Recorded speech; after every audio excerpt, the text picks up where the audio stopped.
Hello जी हाँ, हर साल की भांति इस साल भी श्री 108 नवयुवक सरस्वती पूजा समिति आप तमाम ग्रामवासियों को हार्दिक अभिनंदन करती है और करती रहेगी।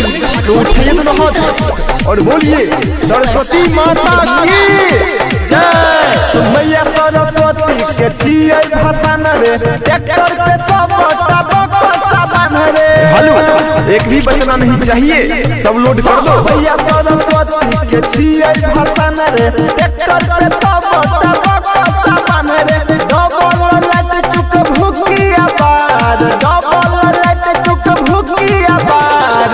अन्ना चैला भजो रे दीपक तैया हरे, आ डीजे में जोरे जनरेटर के तार।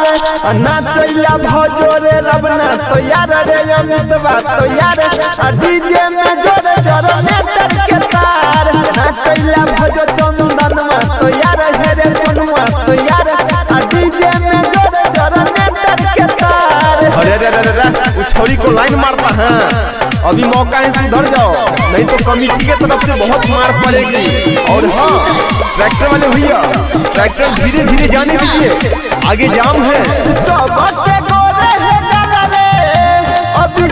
कोदो हिलाल रे, अजय संतोष पूजा के या गा के जाम संभाल रे। मोटरसाइकिल वाले भैया आप बीच में ना घुसाए, पीछे कीजिए पीछे। अभी से कोदो हिलाल रे, उज्ज्वल आनंद पूजा के या गा के जाम संभाल रे।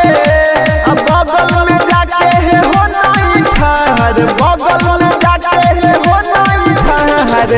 अन्ना चैला भजो रोहित तैया हर, आ डीजे में जोरे जनरेटर के तार। अन्ना चैला भजो शंकर तैयार है रे कृष्णा तैयार, आ डीजे में जोरे जनरेटर के तार। ना चैला भजो हो सूर्या तैयार, शंभुआ तैयार, आ डीजे में जोरे जनरेटर के तार।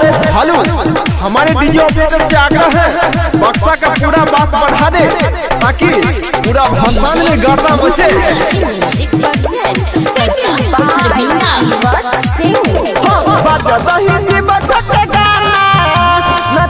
कोई करे नहीं माना, डीजे बंद होई के नहीं चाहिए, होए चाहे पुलिस थाना। और हाँ, पूरा भसान में जीवत सिंह का गाना बजना चाहिए। कोई करे नहीं माना, डीजे बंद होई के नहीं चाहिए, सबसे बड़का छियै रंगदार, सबसे बड़का छियै रंगदार। अन्ना चैला भजो रजसवा तैया हर, आ डीजे में जोरे जनरेटर के तार।